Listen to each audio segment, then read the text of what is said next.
Hi, magandang gabi sa inyo mga kasawi. Kamusta na po kayong lahat? Naway nasa mabuti kayong kalagayan at mag-iingat kayo palagi mga kasawi na ano ang tatlong ugali na napapamahal ang isang lalaki sa'yo. Pakinggan nyo to mga girls ha, baka isa ka sa may ganitong inuugali. Ang una mga kasawi is malambing. Kapag once na malambing ang isang babae ay mabilis na nade-develop ang isang lalaki. Kasi para sa kanya ay gustong gusto niya ito sa mga kababaihan. Kasi mabilis silang napapahulog kapag ang isang babae nakikitaan nila na malambing ito sa kanila. Ayan lang po yung ating una na inuugali mga kasawi.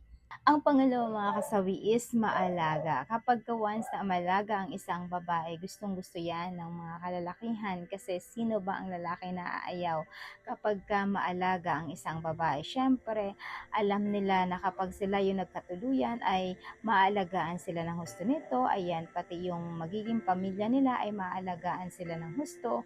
Lalo-lalo na kapag sila na ay magsama talagang naandyan yung babae para protektahan at alagaan ang kanilang buong pamilya na mabubuo mga kasawi. Kaya ang mga kalalakihan kapag sila ay nakahanap ng isang babae na maalaga ay mabilis silang napapamahal sa isang babae mga kasawi. Ayan lang po yung ating pangalawa na ugali mga kasawi. Ang pangatlo mga kasawi is maabilidad. Bakit nga ba gustong gusto yan ng mga kalalakihan? Siyempre, ang mga lalaki kapag once na tinitingnan nila yung ugali ng isang babae, yun bang hinahanap nila yung future wife nila, di ba?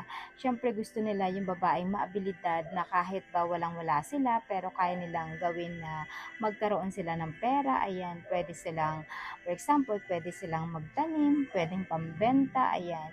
Ang daming gawin ng babae na abilidad para lang makatugon at eto ay makasurvive sa kanilang pamumuhay. Kumbaga hindi maarte ang isang babae, lahat gagawin para lang mabuhay ang kanilang pamilya. Isa yan sa mga katangian na ginugusto ng isang lalaki. Kumbaga ika nga ay hindi masyadong maselan, hindi maarte, yun lahat nagagawa ng isang babae para lang makahahon sila sa kahirapan ang buong pamilya mga kasawi. Diba? Kapag nakikitaan ka ng isang lalaki, gustong gusto nila ito kasi para sa kanila kung magkataon man na mauubusan sila ng pera pero ang babae ay maraming abilidad na gagawin para lang sila ay mabuhay mga kasawi. Ayan lang po yung ating pangatlo na ugali mga kasawi.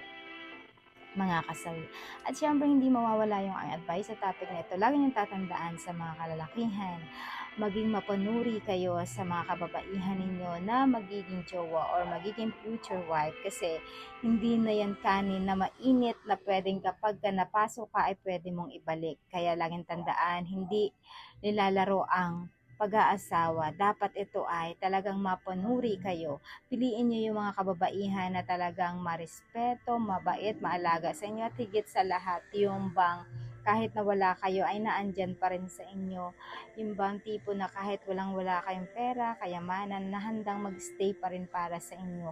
Kasi nga dahil sa pagmamahal at loyalty nila sa inyo mga kasawi. Kasi bibihira na sa mga kababaihan na nagkakaroon ng pagstay sa inyo kapag kahit na wala kayong pera. May mga kababaihan kasi talaga na minsan kapag wala ng pera, wala na rin sila, maghahanap na sila ng mga mapiperang lalaki mga kasawi. May mga ganong kababaihan. Kaya maswerte na kapag nakatagpo ka ng isang babae na nag-i-stay sa'yo kahit wala ka, kahit walang-wala ka mga kasawi. Ayan lang po mga kasabi yung aking advice. Maraming salamat po sa patuloy na pagsuporta niyo sa akin, sa walang sawang pag-share at pag-comment. Sa mga hindi pa po nakapag-subscribe mga kasabi, pwede kayong mag-subscribe, pwede na kayo mag-follow para updated kayo sa topic ko araw-araw. Magandang gabi mga kasabi. Mahal kayo ng inyong advisor.